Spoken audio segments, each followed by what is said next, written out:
श्री शिवाय नमस्तुभ्यं. स्वागत आहे तुमच्या सर्वांचं मी आणि माझी लेक या माझ्या यूट्यूब चॅनलमध्ये. तर आज सकाळचा हा व्हिडिओ आहे. सकाळचं रुटीन दाखवते मी तुम्हाला. तर सकाळी टिफिन द्यायचा होता तर टमाट्याची चटणी करायला घेतली. खरं तर काल बाजारातून टमाटे सर्व भाजीपाला आणलेला होता. जास्त भाज्या असल्या तरी सुचत नाही कसली भाजी करावा, पण मग म्हटलं आज टमाट्याची भाजी करू. बाकीच्या पालेभाज्या आहेत त्या संध्याकाळी करता येईल. सकाळी टमाट्याची चटणी टिफिनला करायची होती, थोडीशी सरभरीत, तर मग करायला घेतली. टमाटे वगैरे चिरून घेतले. शेंगदाण्याचा कूट घालून पण करते मी आणि कांदा चिरून पण करते, पण आज सकाळी कांदा चिरूनच करायची होती भाजी, मग केली. कांदा वगैरे चिरला, लसूण वगैरे टाकून परतवून घेतला. जिरे लसूण टाकून फोडणी देऊन घेतली आणि कांदा परतायला टाकला. थोडासा लालसर होईपर्यंत कांदा परतवायचा आणि परतल्यानंतर त्याच्यात हळद मीठ मिरची टाकून आपण साधी नॉर्मल करतो तशीच भाजी केली. थोडीशी धनापूड पण टाकली चवीसाठी आणि साखर टाकली, मीठ टाकलं थोडंसं आणि 5-1 मिनटं शिजवून दिली.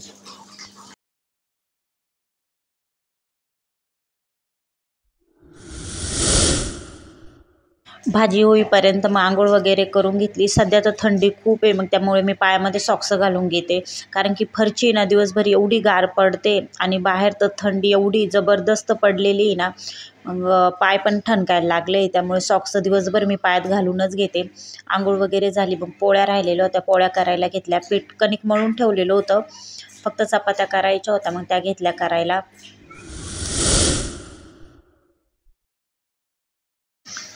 चपात्या तर फक्त सकाळीच करते टिफिनसाठी. संध्याकाळी तर भाकरच असते. एक टाईम तर भाकर करते आणि एक टाईम चपात्या. संध्याकाळचा भात आणि भाकर असते. सकाळचं रुटीन तर एकदम बिझी असतं. सकाळी उठल्यापासून पटापटा कामं आवरायची असतात. टिफिन द्यायचा असतो, परत कृषूचं पण आवरायचं असतं. सकाळी उठल्यानंतर नाही ना, कृषूला पहिल्यांदा तर गार पाणी पाजून देते. पाणी पाजल्यानंतर मग तिचं ब्रश वगैरे करून तिचा नाश्ता चहा पाणी वगैरे होतो, तोपर्यंत इकडे यांचा टिफिन वगैरे. टिफिन परत पॅक करून टिफिन भरून दिला तर परत त्यांचा नाश्ता, त्यांचा चहा पाणी, सर्वांचं असं आवरणं चालूच असतं. सकाळचं म्हटलं तर खूप घाईघाईमध्ये आणि गडबड असते खूप.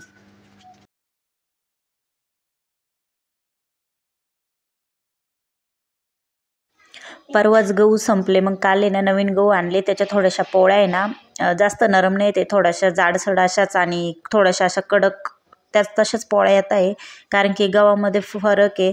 पहिले गहू जे आणलेले होते ते लासलगाववरनं आणलेले होते, पण मग ते मस्त होते. इतक्यात पटकन पीठ भिजायचं आणि मस्त मऊ पोळ्या यायच्या. आजच्या थोड्याशा पोळ्या मला वेगळ्या वाटत आहे, कारण की गहू बदलले ना त्यामुळे.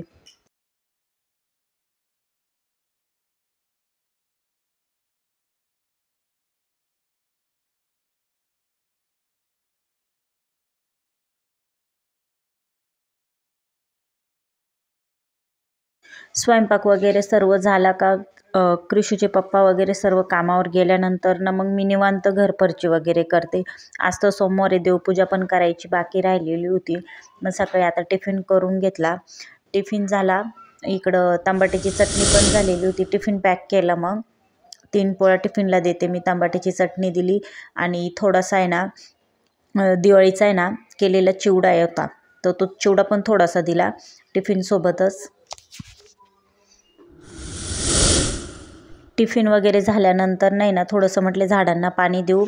खिडक्या तर लावूनच घेते, कारण की रात्री ना इतकी थंडी वाढते ना, सर्व फरच्या वगैरे घरात एकदम गारवा तयार होतो. मग रात्रीच झोपताना खिडक्या वगैरे लावून घेते. सकाळी मग आता इथं पाणी वगैरे देते झाडांना. पाणी वगैरे दिल्यानंतर घर झाडायचं राहिलेलं होतं, मग घर वगैरे झाडून घेतलं सर्व स्वच्छ. खरं तर 3 रूम आहे. एवढं खराब नाही होत बेडरूम वगैरे, पण तरी मी सकाळी उठल्यावर आहे ना स्वच्छ झाडूनच घेते कानाकोपरा सर्व आणि रोज फरची पण पुसते. पहिल्यांदा दिसाड फरची पुसत होते, पण म्हटले आता खराब पण जास्त होते, कारण की कृषी दिवसभर उड्या मारते, काही खाल्लं ते खरकट फरचीवर सांडवल दिवसभर तिचं चालूच असतं, त्यामुळे फरची लय खराब दिसते. म्हणून आता सध्या तर रोजच गारवा जरी तरी रोजच संध्याकाळी किंवा सकाळी पुसून घेते मी फरच्या.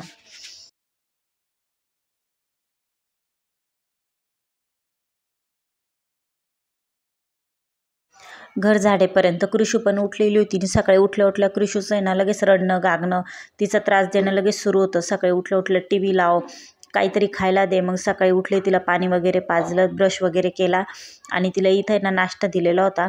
TV लावून दिली होती. आता तिला सकाळी कार्टून वगैरे ते लावून देते, पण आता सध्या बंद केलं आहे. तिला म्हटलं हनुमान चालीसा रोज बघायची, कारण की आता कसं मोठी मोठी होती ती, तिला सवय लागली पाहिजे. मग तिला हनुमान चालीसा, रामरक्षा स्तोत्र वगैरे सकाळी TV लावून देते. मी पण काम करता करता हनुमान चालीसा वगैरे मग ऐकत असते. ही गॅलरी आहे, गॅलरी पण झाडून घेतली. कृषूची झोळी आहे. दुपारी तर कृषूला झोळीतच झोपवते. रात्री झोपती माझ्याजवळ, पण दुपारी ना तिला झोळीच लागते. मग गॅलरी वगैरे झाडून घेतली. हॉल होता तो पण झाडून घेतला. थोडंसं बाहेरचं आहे पोर्च, तो पण थोडासा झाडून घेतला.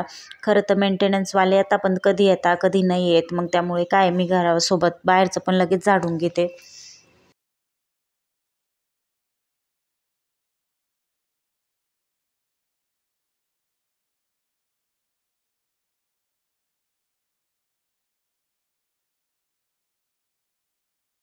आणि सकाळी तर आता सध्या उठायचं पण एवढा कंटाळा येतो ना, कारण की थंडी एवढी आहे ना, थंडीमध्ये मग सकाळी लवकर उठावं असं पण वाटत नाही.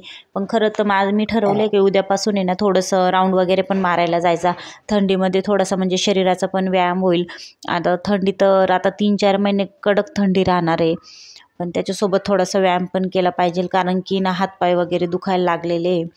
आणि थोडंसं काय म्हणतात तब्येत पण होते, नुसतं घरात बसून बसून आहे ना तब्येत पण व्हायला लागली. त्यामुळे आता ठरवलं आहे थोडंसं आहे ना राऊंड वगैरे पण मारायचा सकाळी लवकर उठून. पण बघू आता उद्यापासून पॉसिबल झालं तर लवकरच उठेल मी आणि राऊंड पण मारून येईल. तर काम सर्व आवरून झालेलं होतं. कृषूचे पप्पा पण जॉबवर गेलेले होते, तर म्हटलं आता कृषूला जेव घालू. पण कृषूचे चाललेले होते नाटकं, बघू शकता. तुम्हाला जर आजचा व्हिडिओ आवडला असेल तर लाईक करा, सबस्क्राईब करा. थँक्यू.